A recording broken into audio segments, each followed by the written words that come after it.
Hey everyone, it's Justin again with Voices for Voices. Thank you so much for joining us on this episode of our TV show and podcast.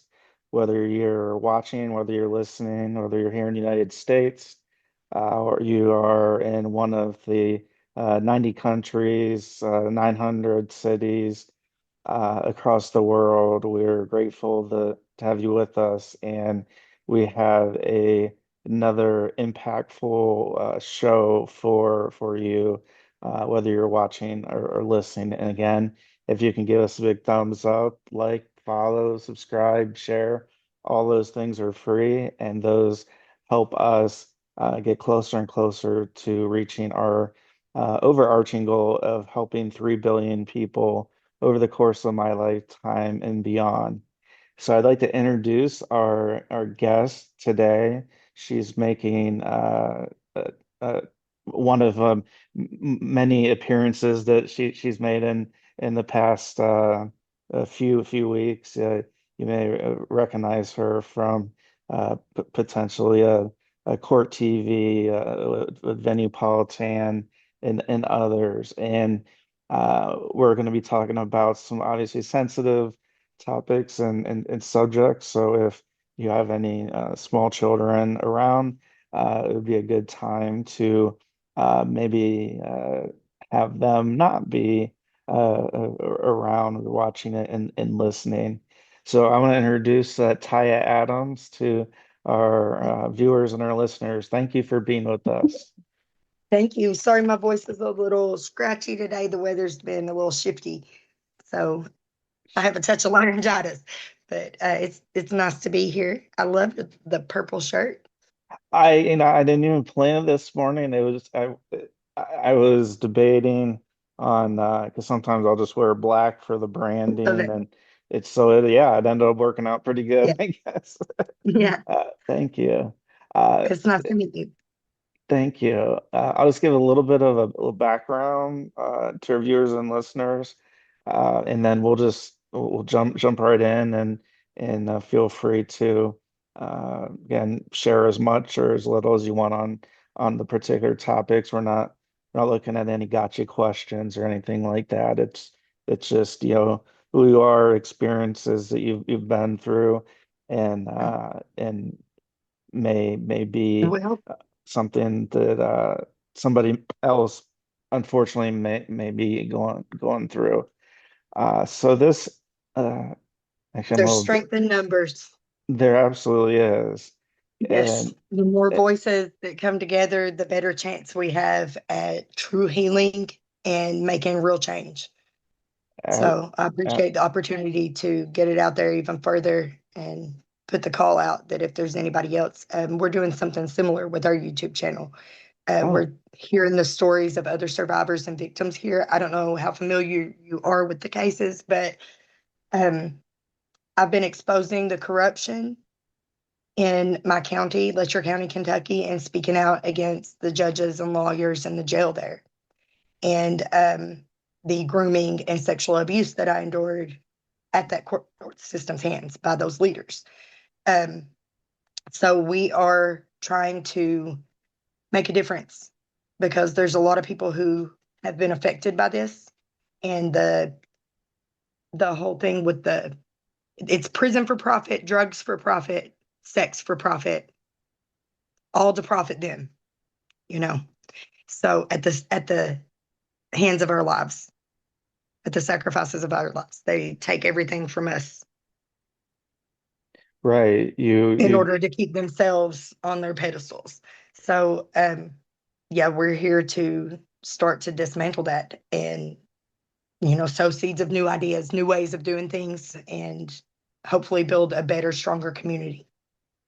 yeah, Yeah. definitely, and I think it's a big issue, and I think it's hard when something's going on that is consider I don't I guess I'll use the word taboo to some people. They don't want to think about like, well, that's not happening here where I live, or that's happening, somewhere else. That's not happening in my community. And Yeah. for a relatively smaller community for this to have occurred. But the And thing is it's not a secret here. Everybody knows and is aware to some extent of what has been going on. And whenever I say there are hundreds of victims, that's not an exaggeration. Our entire community has been affected by these men in power. Um, they use the justice system to retaliate, and they hand out big, heavy, long sentences. They railroad people. People are convicted of crimes that they didn't even commit, um, all in the name of, keeping their numbers up or keeping their thumbs on us, keeping tabs on us, keeping us on parole for life, so that they can keep tabs and make sure we stay quiet. But people have started disappearing. We have a lot of missing persons. oh, There's a lot of unsolved murders. And there have been some witnesses that spoke out against this judge before the sheriff ended up shooting this judge, um, that were killed. oh, So our families are facing some serious retaliation from the police, from the Kentucky State Police. We're going through it. It's been really intense. My daughter, um, she got arrested a few days ago, mm, and four carloads pulled in around her and her little husband at the park. They're young, they're 22 years old. They was out at the park, had been door dashing and stuff all day. mm, So she had lost her wedding ring. She was out there looking for it. And four carloads pulled in, took them to jail. They made him take off his glasses and do a sobriety test, and then refused to give her a sobriety test. And I told him whenever she got to the jail, she called mm, and said, put the cop on the phone. He said that I was lucky that he didn't charge them both with DUI. He didn't mm, have to give them a sobriety test, and he didn't have to give them a drug test. And mm. whenever we got her out, the look in her eyes whenever she looked at me and said, "Mommy, I didn't think I was going to come out of there alive. I thought they were going to kill me." Oh, I wow. mean, you have to, that makes you, it takes your breath away, to say the very least. Talk about your stomach hitting your feet. Mm, And what do? There's like no control over this situation whatsoever. I was 4 hours away. I mean, it wouldn't have done any good if I could have got there anyway. You know, like they are in control, they are in power, and our local jail is inhumane to say the least. mm, Um, we've spoke about that quite a bit on my channel, um, about the conditions, lack of medical care. They don't even have a stove right now. Um, there's people piled up on mats on the floor. The mats, most mats don't even have stuffing in them. They're stuffed with clothes and cardboard. The conditions are appalling. oh, I almost died from a severe infection because let me see if I can prop my phone up and show you this big scar I've got on my arm. Whenever I went okay. in, I had this big cut on my arm. Oh my It went gosh. all the way around. And they took me to the hospital. The hospital said that I needed emergency surgery. Mm, And they said, no, wrap it up. We're taking her back to jail. And I went septic and almost died in there. My whole arm had red streaks. It was red streaks at my face, burning fever. It's terrible. The mold, the disease, mm, the walls just leak. There's no air. There's no heat. It's misery. It's like a third world country. It's not like any other jail I've ever been to. Like I've been to other jails, mm, and they follow rules, and you have a mat and a blanket and you have what you need at least, and a balanced diet, but not at Letcher County. So um, we're looking to change that too. We hope that our voices will make an impact and get the community in action to elect in people who know what they're doing that can make the changes that are needed. And that's a huge part of what we're trying to do too, is to put a big spotlight and give you a megaphone to share what you're sharing. That we're all human, and we all have things we've done in the past that it doesn't make us happy with some of Right. the things. And but once we get past that of kind of like you said, going through Pearl, for the rest of your life, and like things that are just we had attorney Ned Pillersdorf on, and he was saying, he's like, it's just read out of a novel, that like Yeah. how does this even compute to like the average person, and it doesn't, and that is uh it's amazing that you're doing what you're doing, because it Somebody's got to. somebody's got Somebody's got to. to, or they're going to kill us all. And that's all there is to it. They're coming for us. They're either going to lock us away for long prison sentences or keep continuing to come for us to make us pay out of pocket, or they're coming for our kids. And so if we don't speak, if we don't get attention and don't get the help that we're asking for, then what quality of life can we ever have? As long So as we're living in fear and looking over our shoulders. yeah, so what made you want to step forward? Because you mentioned that there people are disappearing, and Mhm. th Well, things are going on. whenever that that all happened with the sheriff, and whenever he shot the judge, like my first thought was somebody has to look and see what's going on now. They can't look away anymore, because a lot of these victims have went like to the attorney general and to the Commonwealth attorney, to these various places to report these things and to report the human trafficking that's going on here, Yeah. and they're blown off or ignored or gaslit. Like, if you listen back to some of the depositions in the Ben Fields case, Hmm. Ben Fields was a deputy jailer, deputy court officer who was over the house arrest, and he was raping women using coercive control to rape women under threat of jail. And some he did send back to jail, and he would trade off their fees and stuff for it. But the thing is they've scapegoated Ben as if he's the only one, Yeah. and he's not. And how long are we going to go on and let it continue? Are we going to just let them come for our kids and enslave them next? I'm No. not okay with that. I have 4 daughters. I am not okay with that. Right. And You and know, that's they it. started grooming me at 16. Oh, okay. So, So that's a long history. yes, Oh, wow. yes, that Yeah, was Judge Mullins himself. and it was Judge Mullins. Okay. Yes. Yeah. Yeah. It yeah, it just And then they destroyed our lives. They used family court to take our children. Um, they use their rehab and drug court programs actually keep people addicted. They don't help people get off drugs. They keep you addicted so that you stay dependent on the legal system and you stay in there.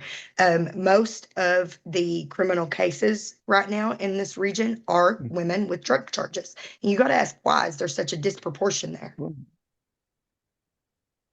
yeah, that's uh, yeah, that's it's It's a not a big coincidence. difference. It's Yeah. not a coincidence. Yeah.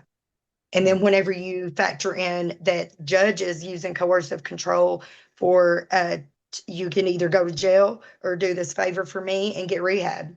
And then you've got the rehab arc, which is also under a federal investigation for Medicaid fraud and all sorts of things. You've got this guy, Michael Clark, the preacher man, demanding sex and pictures for a bed in rehab. Sometimes he don't even deliver it on the bed. Like there's been women that got their kids taken care of and stuff. He's promised them a bed. They travel 4 hours to and go to this rehab that he promises them, and they've never heard of her. So it's just creating more and more barriers. And but what I was saying about the depositions with the Ben Fields Yes, case, yes. the Attorney General detective Matt Easter that conducted those interviews and that interviewed the other victims and stuff, he is absolutely disgusting. Gaslighting, implying that it's a consensual relationship. And like, we need to be clear, there is no such thing as consent when it's a police officer, a judge, a lawyer, a doctor, someone in any position of authority over you in your life. There is no consent. Mm-mm. Mm-mm. And especially not in jails and prisons. There is federal laws protecting inmates called PREA, the Prison Rape and Elimination Act. And I got to digging, and there's not been a single PREA report since 2013 from our jail. And I know for a fact of multiple brutal rapes that were reported and like the police had to show up for. Oh, And none of it's ever been reported. You've got guards taking inmates into the shower rooms or into like the hallway. There's an old stairwell behind a locked door. They're taking inmates in there to the stairwell to have sex with them. You've got them putting them in the shower together, males and female inmates, so that they can have sex. And it's just it's disgusting. And nothing ever gets reported to the feds. Nothing ever gets out of here. It's like they think that nobody can see them. So people see them now, you know. yeah. What's the name of your And YouTube channel, by the way, before we Apple Dream, as in okay. Appalachia, Apple Huh? Dream, Appalachian Okay. Dreamers. Yeah. Yeah. That's why I want to make sure to share that with our viewers and listeners to check that out, and we'll definitely be doing that Yeah. ourselves And because it I share like healing content and spiritual stuff on Facebook too. If anybody wants to jump over there, give us a follow. Might find some value in that. yeah. So are you still in you're still in the system in the Mhm. parole? Like how does that were you able to get I things um I got changed? I got into a fight in jail, got Oh, charged with kidnapping, and they told me I had 7.5 years, but I got to prison, found out I had 12.5 years. Did okay. the time, did my prison time, made parole, and did my parole, did all my classes and everything, went to Hmm. graduate, get my gold seal of completion, and they told me they wouldn't release me, and they've got me on parole until 2099 and holding me on child support that I've never missed a payment on, and the child is 22. So And that's real. That's it's 20 just for control. That's 2099. Oh all. my gosh. Yeah, it's just for control because they think that if they can threaten me with jail, then I'll stay quiet. Wow. Yeah. And I'd invite anybody who is in the same situation as Yes, Taya. please reach out to us. Pl We Please are reach out. Yeah. collecting as many as we can. Yeah, to come together. As I said, there's strength in numbers, empowerment together. Yeah, sure, We're not sure helpless is. And I anymore, and people are paying attention. So it's time. It's time to speak up with your stories. Like now's the time.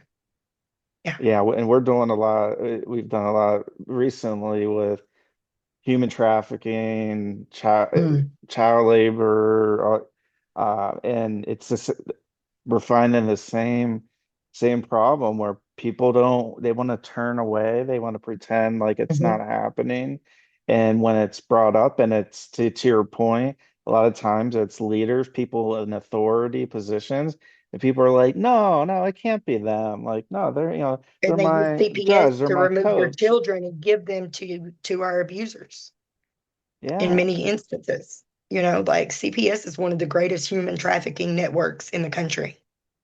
Don't that's right. make a mistake about it. They make the most profit Oh, by stealing our children. oh my gosh. And I believe it was one of I think it was Secretary Kennedy who was talking, I think it was about Child Protective Services as well as another government entity that, like you mentioned, is the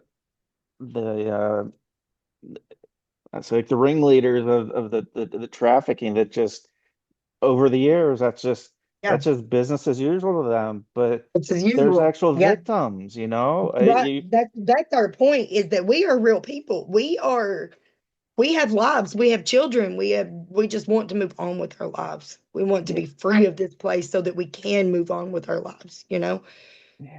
You want to This is a live, very poor right? area. Yeah, Yeah. this is a very poor area, which it's doing better, of late, I think. But the addiction is rampant. And now there are so many dangerous drugs and stuff out there too. It's scary. Um, they were trying to bring Ibogaine to Kentucky and they denied it. They said, no, they don't want us to heal. They want us to be addicted. They want us to be slaves. Oh no. Oh, that's awful because you're not just you, but me myself. Like we look to authority figures to want to help us, like Right. truly help For us, the solutions, but they and don't want to help us. They they don't want to want to keep help. us in their schemes, in their Yeah, and their prisons for profit, programming for profit. Mm. This shit Did ain't you, benefiting nobody but them, but you know? then, yeah. Yeah. Did you have any contact with Sheriff Steins or Judge Mullins yourself? Or Not Sheriff Stein. Well, I mean, over the years, he's arrested me a time or two, I think, and he used to okay. take us up to court and stuff whenever he was the bailiff.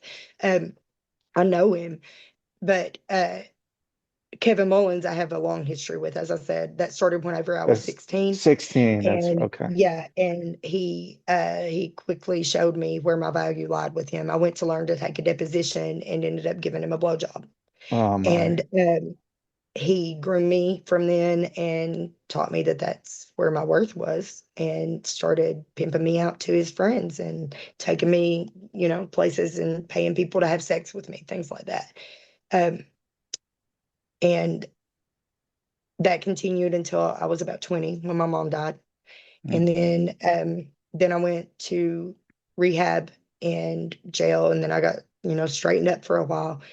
And then I started getting in trouble again whenever I tried to leave with my twins, and they hunted me down on a child support warrant that I didn't have the week before.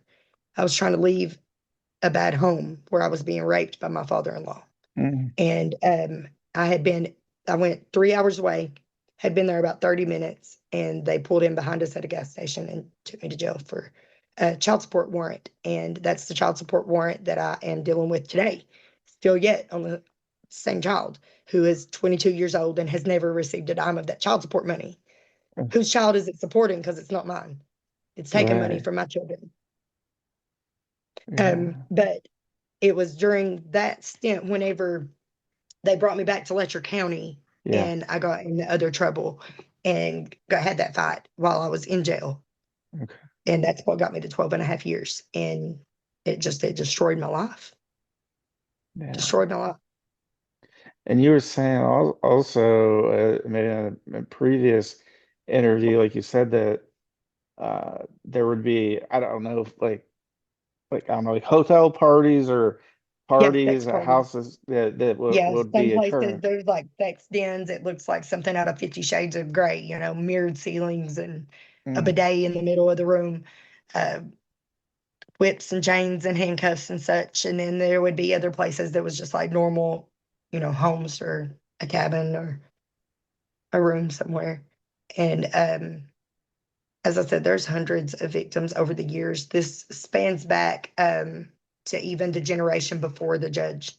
Uh, oh, okay. so yeah, What's the feeling in the town that actually you're shedding so much more light and that megaphone of what occurred. Uh, i- is there a sense that since the sheriff did shoot and kill Judge Mullins of uh, I don't want to say like oh he deserved it not like that but I'm just curious of he's our what hero. Mickey Steins is our hero yeah for the okay. victims. The support for him is resounding because he was so well respected, and he was one that we never had to worry was going to grope us or try to fill us up or demand something in exchange for rights, basic rights. So all like that's something that everybody agrees on, is that like he has become our hero. Whether it was intentional or not, I don't know. I don't know Yeah, like what his thinking was. I don't know anything about that, but he'll forever be my hero. uh, that's incredible. And I don't Uh, think he deserves to be there. He doesn't deserve to be in jail. yeah. Uh, what's been the uh, uh, what's been the feelings towards you and speaking out because there is, like you said, there's, a danger of that. And we have that also as an organization, as I saw of, when you're talking about people human trafficking or doing things and it's, it brings a level of People safety feel concern. pressure, they start to scramble and do dumb things.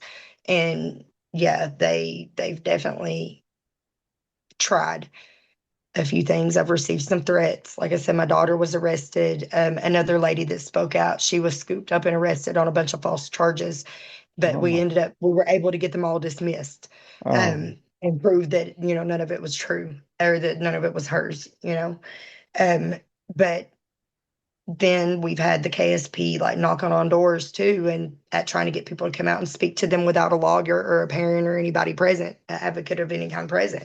So it's definitely been a little intimidating and nerve wracking. The last few weeks have been really intense, but for the most mhm, part, though, like we have great community support. Like people are that's tired of being treated this way. Like if even if you weren't one of the ones that was being trafficked, your life has still been affected by these monsters in some way or another.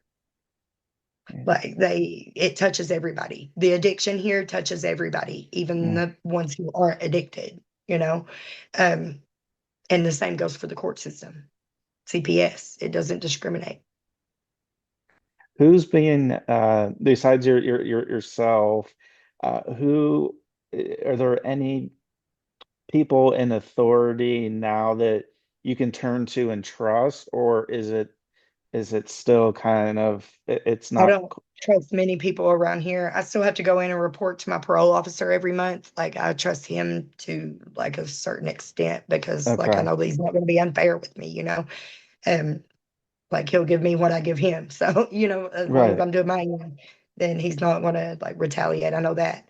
But okay. as far as anybody else in that courthouse or anything, I don't trust them right now. We've been trying to find lawyers Hmm? and things like far enough away that aren't afraid to take these people on, but are also like willing to dig in because it's so complex. There's so many layers to it.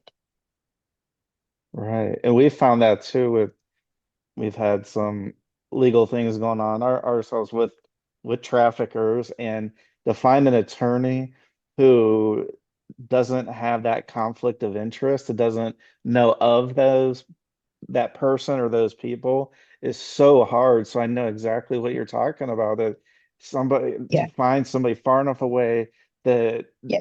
doesn't Somebody know like the recommended that I call Mr. Pillersdorf, though. You said he was on your show before. yes. Somebody just recommended that a couple days ago, so I've been thinking it over.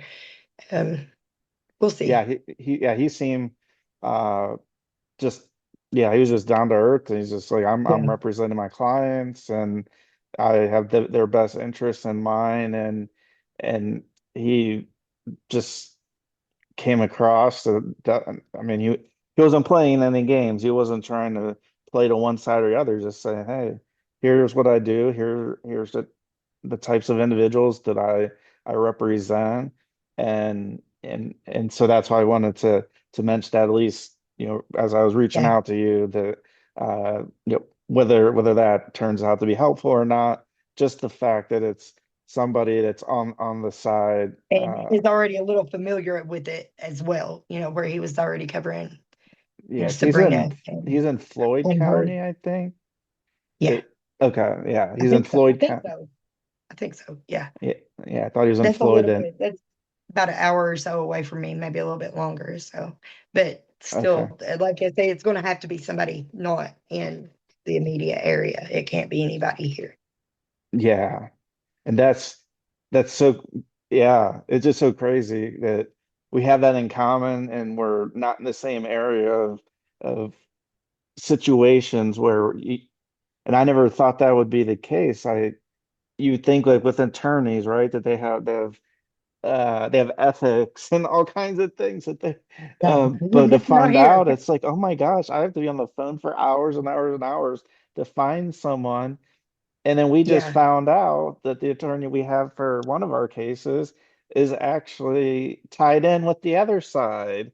And Oh so no. and so it's like, oh, we finally found an attorney that will support and be with us, and then to find out that he's been working with the other side for many years before any of Yeah. the legal things have been happening, and so we're like, oh my gosh, we just need to get we need to get this settled, and then we can potentially go after that attorney. It, of like, wait a minute, like you lied to us when But you right. said that You're you're just gonna like, pretend to play both yeah, sides for a while? Like, what is that? yeah. That's So it's that's a scary thought. As a victim, that is a mhm, terrifying thought. it is, and I never thought I would Yeah. see the day that would happen, that somebody Yeah. that's a and they had just got their law license uh back. It was like maybe 2 weeks before uh we got a hold of them, and we had no idea that he had his law license removed, and he literally just got it back, and so now we're seeing probably part of why that's the case, and it's a hard thing to swallow because on one side it's like we want justice, but on the other side we want to make sure that the matter is settled before we go to that next phase, and it it just takes our minds and it just does uh, that emotional side. How are you holding up, like your mind and your emotions and your mental health, like through all of you what you've been through and now what I'm you're doing doing? okay. Okay, The last couple of weeks has been really triggering. okay, Sometimes it's hard seeing like so many, like speaking to so many victims and hearing their stories. Sometimes it's like reliving it. Um, but it's necessary. Somebody needs to do it. Somebody needs to hear them, you know? yeah, So um, I'm able to pray and I that's right, practice earth magic and I have my whole spiritual thing that I do. So that helps keep me grounded, keep my head clear, help me stay focused on what matters and, you that's know, right, who we're fighting for. So, that's right. Well, we have a yeah. couple more minutes left, and so I want to give you the floor to share, again, your YouTube, your I want to tell Facebook. y'all about Lexi's Place. We are trying to put together something. We have a Facebook group, Lexi's Place, Homes for Wayward Women. Okay. And we will be making it an official nonprofit. It's not yet, but it will be, Mhm. to give homes and build a barrier relief fund to help some of these victims like get reestablished and get back on their feet and start working on getting their kids back. Like now that some of the threat is gone, and hopefully by the time Mickey's trial is over, then they'll be able to make some more arrests and clear the rest out and get get us safe, So, but regardless, we want to be able to provide a safe place and resources. So give us a follow over there, Mhm. and whenever we start building and things like that, then we'll be posting, and we want to keep the public updated on what's going on too. So, Yeah, and like I said, for more healing content, we touch on a lot of domestic violence issues. That's a big problem here in Appalachia. Um, so, yeah, the women here have been oppressed for a very long time, and it's wonderful to see them like get back on their feet and stand up for themselves, and for these future generations. So, give us a follow, Apple Dream, and you can find our store links and everything there, and over on Facebook, Tya Adams or slash Lanu. Mm. Yeah. Well, thank you so much for spending time and for And doing what you're Brandy, if doing. y'all want to follow Brandy, look up Brandy Ye- Davis too. She's amazing, my co-host. You Okay. need to talk with her sometime. Yeah, She's got a yeah. wonderful story too that'll blow you away. So Okay. yeah, Yeah, I'll have to will have to message me so I can get the yeah, I'll right. put you in touch with her. Thank you. That'd be Absolutely. fantastic. And if you're interested, there are a few other girls that have been like telling their story and stuff. I can pass you along to them too if you'd like to Absolutely. get in touch with Absolutely. them. Yeah. Okay. Yep. Give me, all that contact info, and we'll do that, and just keep. And we're also asking for other victims who, if you've been having like anticipation about coming forward, Mhm. the investigators are here. We have a real investigator. They are working on it. They are working for the victims. Um, Okay. Hillbilly Crime's telling people that they're not, that they're only, but they are working for the victims. And I just want to reassure people on that. And his email address is cotton63@gmail.com. Somebody can email if you're a victim, reach Okay. out to him. No, this is great. Yeah. Uh, yeah, and thank you for what you're doing. Fortunate what you've been through, uh and the people in your area, and I'm hoping this gets across, well, it will, to others in other jurisdictions, areas, that they can uh, Yeah, feel that it's okay to speak out and have their the voice be. support. Yeah, Yeah. there's a Well, whole world of people out here wanting to support you and give you some love. Like they are, people have been amazing. People have been amazing. It's been overwhelming. It's so touching. The things that people say to um, me daily, like it just, so that helps with the mental health part of it. That helps with the triggers and stuff too, to get the encouragement and stuff from the public that, yeah, we are doing the right thing and that it's needed. So, yeah. yeah. Well, thank you so much, Ty. Thank you Yeah, for if you having me. you bet. So yeah, so shoot those contacts to me. Love to have them on, as well. I think it'd be helpful just to keep that talk going in the communities, and just let more people know that it's okay to start sharing, if they would like to do so, and if they do, then yeah, we'd love to have them on. So thank you again, Taya, for joining us, and we hope you have a good rest of your day. And for You too. Thank you for the viewers and listeners. Thank you for watching and listening to over 360 episodes of the Voices for Voices TV show and podcast. And until next time, please be a voice for you or somebody in need. We'll see you next time.